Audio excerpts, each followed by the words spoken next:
Stéphane Pedrazzi, on s'intéresse ce matin à nos courses. Les prix des produits alimentaires vont-ils flamber à la rentrée? Les professionnels de l'agroalimentaire réclament en tout cas une hausse des prix de 9% en moyenne. Pour quelle raison?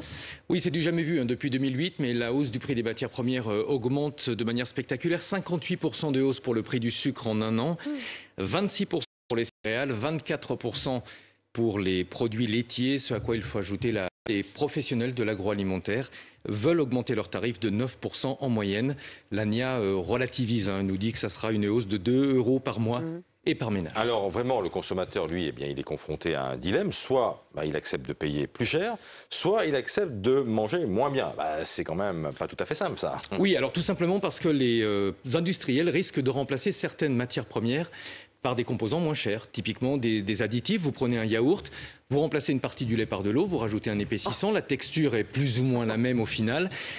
Du point de vue nutritionnel, c'est pas le même produit. Et puis l'autre risque, c'est la pression que les industriels vont exercer sur les producteurs et les agriculteurs, tout simplement parce que certaines matières premières ont un cours officiel, c'est le cas des céréales, du sucre, du café.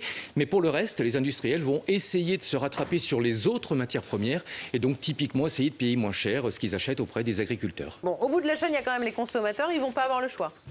Alors, le consommateur devra payer une partie de l'addition. Ça, il faut être clair là-dessus. Ça paraît inévitable. Mais quand on dit que les industriels réclament une hausse des prix de 9%, on parle du prix de vente de l'industriel au distributeur. Typiquement, le fabricant de yaourt, ce qu'il facture à Carrefour, Leclerc ou Intermarché.